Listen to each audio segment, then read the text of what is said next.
Socrates' death was Plato's hammer. Imagine this.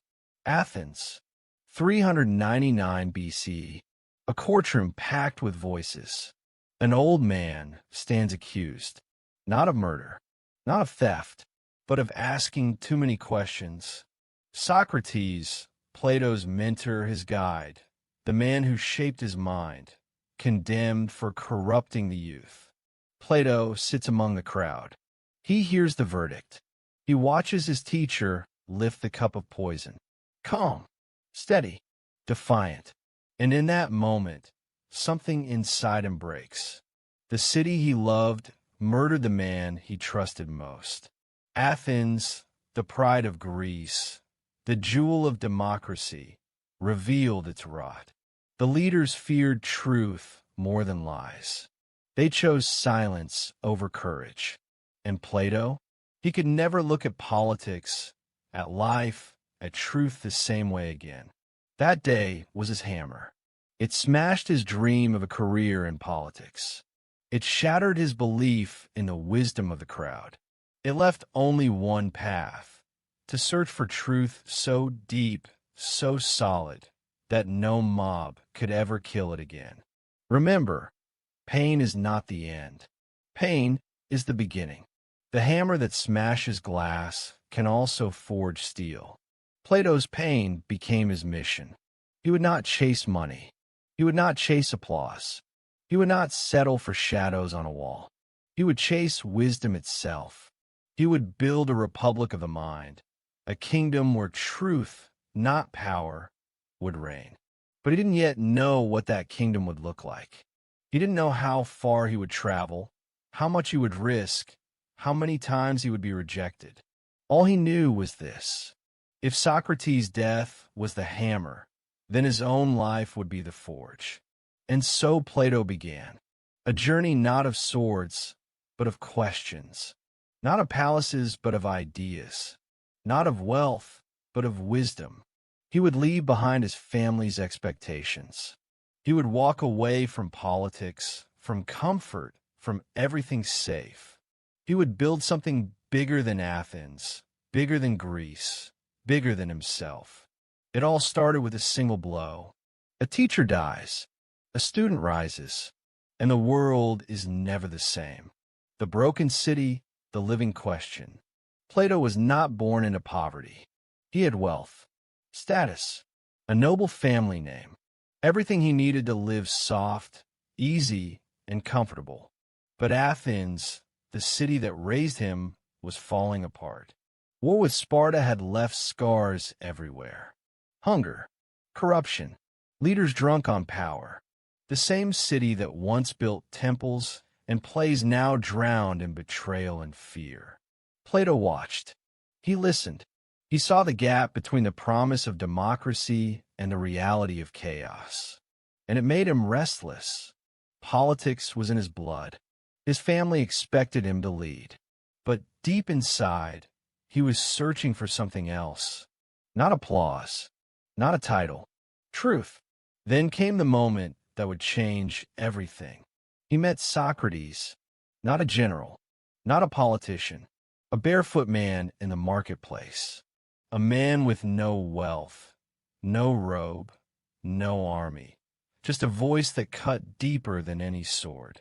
Socrates didn't give speeches. He gave questions, sharp, uncomfortable, honest. What is justice? What is courage? What is a good life? Most people laughed. Some grew angry. But Plato, he leaned in. For the first time, he heard someone brave enough to challenge the lies. Socrates showed him that real power is not in ruling others, but in ruling yourself. Not in commanding the crowd, but in commanding your own mind. Plato became his student, his shadow, his defender. He walked with him through the agora, watched him challenge the rich, the poor, the leaders, the fools. He saw crowds mock him. He saw youth follow him. He saw truth stand tall against noise. And then, one day, he saw Athens kill him. The city condemned Socrates to death. And Plato understood. If this is democracy, it is broken. If this is politics, it is poison. If this is leadership, it is a lie. So he turned his back on politics. He would not chase a seat in the assembly. He would not flatter the mob. He would not sell his soul for votes. Instead, he asked himself a bigger question. What would it take to build a city that cannot kill wisdom? That question became his obsession. That question became his life. That question became his gift to the world. Remember, one honest question can redirect an entire life. You don't need all the answers. You need the courage to ask the right question. A compass is small, almost invisible, but one tiny shift in direction, 1 degree, and your entire journey changes forever. For Plato, Socrates was that compass.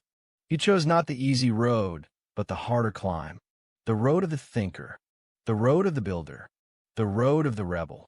The student becomes the builder. Plato left Athens. He traveled to Egypt, Italy, and beyond. He studied with priests, mathematicians, and thinkers. He searched for models of wisdom. He saw kings, soldiers, and priests.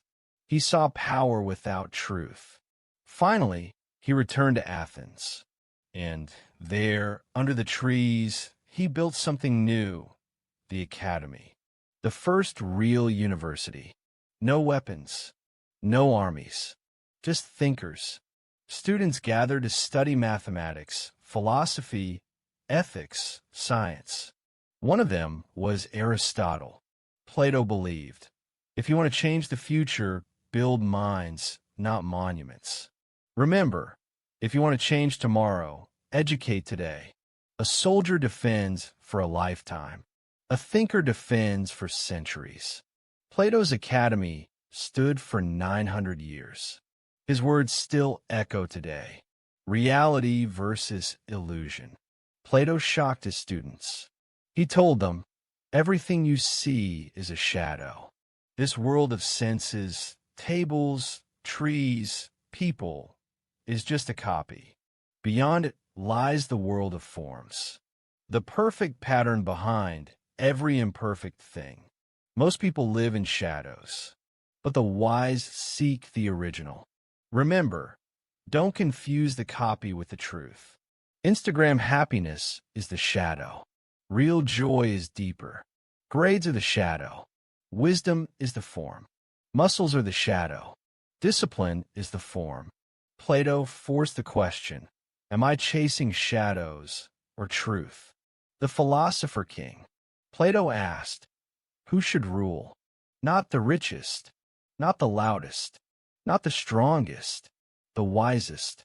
His dream was radical, philosopher kings. Leaders who love wisdom more than gold. Leaders who cannot be bribed because their treasure is truth. Athens laughed. Politicians scoffed. But Plato knew, without wisdom, power poisons. Remember, leadership without wisdom is disaster. A ship cannot be steered by the loudest sailor. It needs a captain who knows the stars. The dialogues, truth in conversation. Plato never wrote textbooks. He wrote dialogues, conversations between Socrates and others. Because truth is not a lecture, it's a battle of ideas. It sharpens through clash. He taught, ask, test, refine. Don't accept easy answers. Truth is born in dialogue. Plato's dialogues became the foundation of Western thought. They taught us to argue, not to destroy, but to discover. Failure, exile, and fire. Plato's ideas were not always welcome. He tried to advise kings. He was betrayed, sold into slavery, nearly killed. But failure didn't end him. It refined him. Every setback tested his resolve. Every rejection pushed him deeper. He wrote not for applause, but for truth. Failure is fire. It burns away weakness. Gold is tested in fire. So is character. Plato was beaten, mocked, exiled. but he rose each time stronger. The cave. Plato told his most famous story, the allegory of the cave. Prisoners chained, shadows on the wall. A man breaks free, sees the fire, then the sun. He returns to free the others. But they mock him. They threaten him. They would rather kill him than leave the cave. Plato was hinting at Socrates, at truth, at us. Most people prefer comfortable lies to painful truth. It is easier to scroll than to study, easier to dream than to build, easier to live in shadows than to face the sun. Time, discipline, and legacy. Plato lived simply. He wore plain clothes, ate little, worked daily. Discipline, not drama. He believed greatness is habit, not one act, but repetition. Excellence is not luck. It is routine. Drops of water carve stone, not by force, by persistence. His academy trained minds for centuries. His words trained civilizations. The city of the mind. Plato dreamed of the republic, a city not built of stone, but of values. Justice, wisdom, balance. He believes society fails when it worships appetite over reason, when leaders chase power instead of virtue. A strong city is built first in the mind. A house without foundation collapses. A society without wisdom crumbles. Plato's Republic still challenges us today. Are we ruled by wisdom or by appetite? Plato taught, escape the cave. Question, seek, rise. But don't stop there. Return. Help others break free, even if they resist, even if they hate you for it. Plato died around 347 BCE, but his ideas live. His academy lasted 900 years. His dialogues built philosophy, politics, science. 2,400 years later, we still read him. We still argue with him. We still need him, because he reminds us. Comfort is a cage. Pain is a hammer. Discipline is freedom. Excellence is habit. And truth is worth dying for. Final lesson. Time is short. Regret is heavy. Action is light if you start now. Your life is a cave or a climb. Which one will you choose? Plato's story is not about him. It's about you. Your chains, your questions, your climb. So today, ask more. Train daily. Speak truth. Build habits. Break shadows. And when your own hammer falls, let it forge you, not destroy you. Don't wait. Don't delay. Don't stay chained to the wall. Stand. Turn. Walk toward the light. Learn English. Learn wisdom.